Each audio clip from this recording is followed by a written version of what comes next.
Hi ladies. Okay, we're gonna do a quick run through the questions that are often asked at our webinars that I've been running for a couple of weeks now, talking about what's going on with our hormones. So if you are a perimenopausal or menopausal woman, this is for you. But of course, if you are still in your cycling years, and by the way, perimenopause, of course, you're still cycling, but if you're in your 30s, this information is gold, because I wish I had known what I know now early in my 20s actually. But I always thought, oh my God, I'm so hormonal, but I just didn't understand what that meant and how to work with it. And I was on a contraceptive pill for a very long time, trying to manage a lot of stuff, including my skin. And honestly, I can't even tell you how I regret having been on that for a long time because of the effects of the pill. But it doesn't matter. We're here now. I know, and I'm sharing it with you so that you don't have to go through it. But of course, I am specialized in perimenopause and menopause. And one reason is that I actually threw myself into perimenopausal symptoms in my 30s. 38 was the worst year. And of course, we can start having symptoms in our 30s, and that's normal because we can start having them 15 years before we get into menopause even. But the caveat here was that I wasn't looking after myself well. There was a lot of emotional unhealthiness that was happening, unhealthy behaviors, a lot of trauma and things that were coming up. The good old dark night of the soul that I so feel that I became good friends with and I love talking about. And I actually had my last inner circle session for 2024 and 2025 just last week, and it was honestly empowering. So I have to write the email now, send it out. I'm just so grateful for the women that have participated because it's just an amazing thing. And I kind of am bringing that same cycle and circle vibe to a lot of different groups here in Portugal. And we will do, I'm actually planning a really amazing online course that all of you, whatever you are, can do, as well, of course, my retreats, which are a deep dive into what's going on with our hormones. But I've been doing these webinars online and they've been super great, and people are really having a lot of questions and want to know what's going on with our bodies, and I love that. And I picked up the questions that are often coming up that I think we need to really just highlight, okay?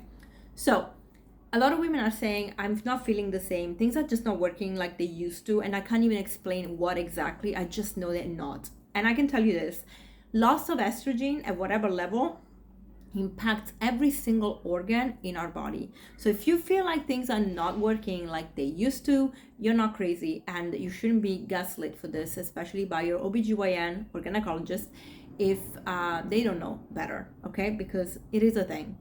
Then a lot of women said that, especially in menopause, and this is something that is all the time by my clients as well. Even my mother showed me the results of her blood work. Cholesterol started going up, and this is a big issue because, of course, as estrogen goes down, cholesterol will go up. Now, this obviously will affect our cardiovascular health. We do check ApoB to make sure that it's not too high. But even then, the very fact that our body's trying to create more cholesterol to produce more hormones, because the cholesterol is a fantastic thing that the body produces, by the way. You don't have to get it from your food. So even, if you are on a vegan diet, you might see the raise, not as much as people that are eating animal products, but you still, your body's trying to do something there. So managing our level of estrogen is super important. And when this can be managed by taking HRT, but I talk about this in different ways. There are also foods that promote cardiovascular health, and that's something we need to definitely get into every single day, as well as lifestyle, right? If you're not moving your body and you're sitting on the couch all the time, we got a problem. So then we talked about brain health. Cognitive health is a massive, massive topic. I mentioned this before. Women are more prone to getting Alzheimer's than men. And actually, I don't know why we don't talk about this, but it is a massive issue, and it's got to do with lowering estrogen. The problem here, of course, is that cognitive health affects us entirely, our entire existence, when we lose our personality. And so we want to make sure that that doesn't happen. And so understanding how to use HRT and lifestyle and nutrition is paramount. There's also great research about in neuroscience that talks about working out and doing resistance work, not just for muscle mass, but for brain mass. If you're working weights, you actually promote and stimulate more cognitive health and a bigger brain and more brain health. And this was a great a great conversation between Simon Hill and the Shezani family, who are neuroscientists, brain surgeons, and they actually were, sharing all this stuff. And I thought this makes a lot of sense. And one of the things they said, especially the lower extremities, our legs. Don't ask why, but working out our legs with weights seems to really promote brain health. So why not? Okay, so get on to those weights. They're good for us.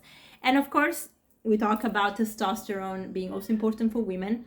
Now, a lot of women that I know that came to me as clients, and after that we kind of adjusted our conversation so they could talk to their OBGYNs with knowledge and the right questions, they would put on testosterone when they were really fatigued.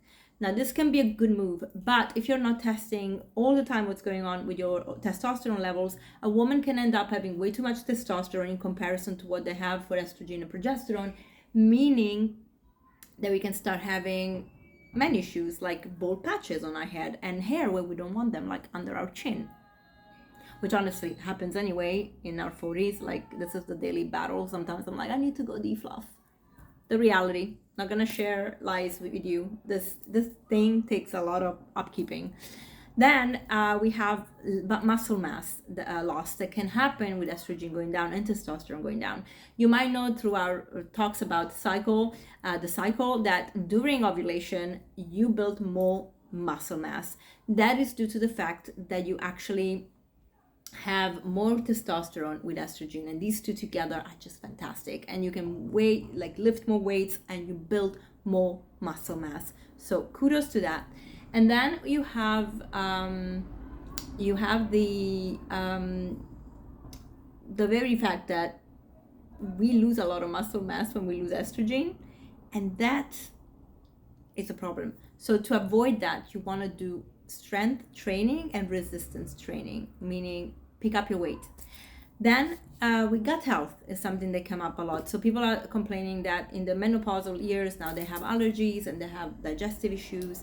But also when we talk about our cycle, we have found out that through our cycle, sometimes when we have our period, for example, we don't digest food as much and we struggle with our gut health. So that can happen.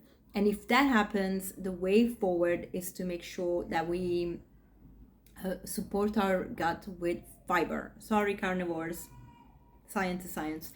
And when you have the right amount of fiber, you're also promoting estrobolomes. And estrobolomes are amazing bacteria that work with estrogen. They metabolize it, they help with detoxifying the body from the old recycled estrogen. So they are fantastic.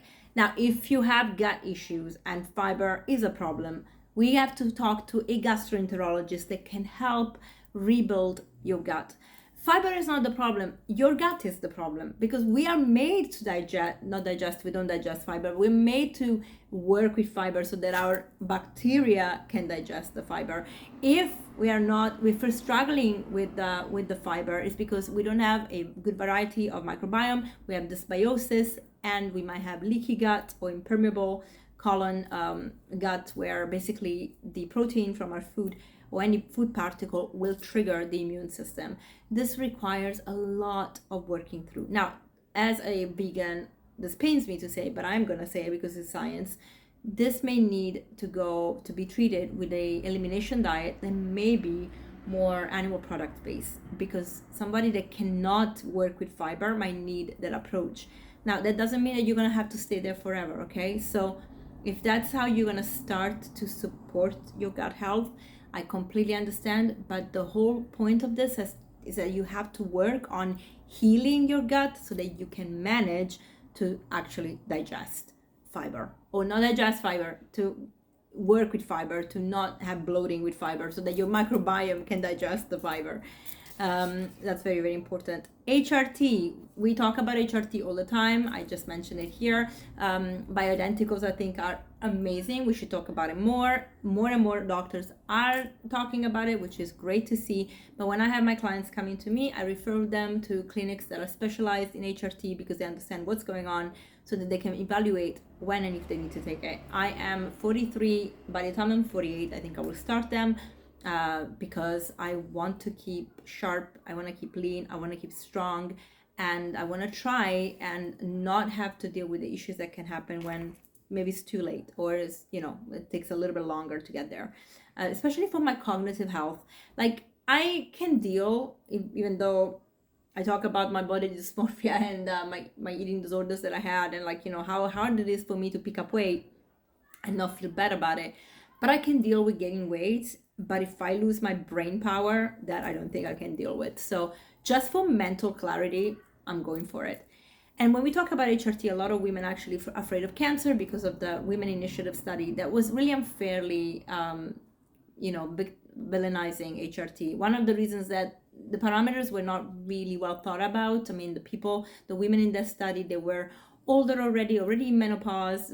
I think also the way that what they decided to use as estrogen or hormone replacements, such as like the estrogen from pregnant horses, I don't feel that was the best choice, and I just think that it could have been done better, right? So I would say definitely focusing on understanding hormones and understanding that study was somehow not correct, but it did show us that some things are related to estrogen declining, which is one of the examples being cardiovascular disease, actually, or cholesterol going up, and how important it is. But estrogen doesn't give us cancer, okay? So it's really important to understand that part, because people get freaked out. And one of the things that actually that we have to understand is that estrogen is protective against breast cancer, even, or uterus cancer. And if it's done correctly, with the right amounts, with the right kind, you can thrive. And even a woman with active cancer, breast cancer, could use vaginal estrogen and progesterone and not have a problem. Even a woman with a family history of cancer, who doesn't have active cancer, can take HRT. So we have to talk about these things, because everybody's so super confused, that if we find doctors that are educated and keep on reading the studies, and also push for funding to go into these things, we are on a good path. So that's really important. I mentioned gut health and muscle mass, and then UTIs. UTIs are a big thing that can happen as we get older and lose estrogen. So make sure that you're always checking in with your doctor and understanding what's going on. Know your body. One little tip that I can give you outside the HRT route is that try to massage your vaginal wall with coconut oil. Coconut oil is antibacterial, antifungal, is moisturizing, and honestly, it even alleviates the sensation of itchiness, which a lot of women complain about as we get into perimenopause and menopause especially. So you can manage it that way, and I think it's very important.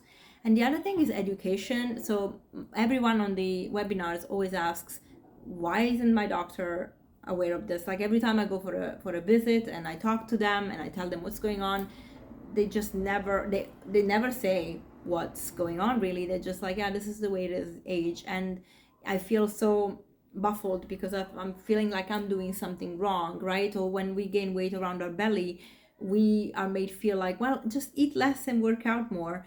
That's the worst thing that we can do, because starving your body definitely triggers a whole havoc situation in your hormones, meaning that you probably put more belly fat. So we need to understand nutrition at a very high or detailed level for your personal needs, your health history, and of course the use or not of HRT. So those things I wanted to really bring forward, because I think we are confused, and it's a shame to see women being gaslit by the medical practitioners that they go and see, just because they are not educated. So when you go and see your doctor, one of the things that I teach on the retreats is that I teach you how to speak to your doctor, what kind of questions to ask. Don't be belligerent, don't be, kind of cheeky with them. Try to make them feel like you've done your research and would like them to explain things to you. And hopefully you have a doctor that is honest enough to say, you know what, I wasn't well trained in this and I don't know, but I'm willing to look into this, and we can have a conversation on our next appointment, or I will call you and we can chat following this appointment. That's good medicine. That's good science. And I always tell my clients, when I don't know something, I'm like, I'm going to have to research this and get back to you, because I feel like I'm not going to do you any good if I tell you something that it's an absolute no when I don't know. So saying I don't know is probably one of the best, hallmark of a good doctor and a good scientist. Like, you know what? I don't actually know. We haven't looked into this and I don't know. It's fine to say that. So I would love you to really dive into this and be kind to yourself. When you don't know something, say that you don't know. When your doctor doesn't, just inspire them to educate themselves. If you are met with a resistance and with gaslighting, time to change your doctor. You have options. Yes, sometimes they're unfortunately private options, which means you have to pay for it, but it's worth it, because it could be someone that you speak to once, and then when they give you all the tools, you can actually go and see your normal, practitioner from your insurance or from your social care, and you are able to have your conversation and be in charge of it. So those are my advices, and I hope that they're helpful. Subscribe to my newsletter. I am changing everything, so I'm not sending out a newsletter right now, but I'm working on it, as well as all the programs that we want to launch. This needs to become the norm to talk about women's health. Help me do it, because you're a woman too. I don't want to struggle. I don't want you to struggle. And I'm sure that you don't want to struggle as well. You don't want your loved ones who are women to struggle. So let's do it together. Bye.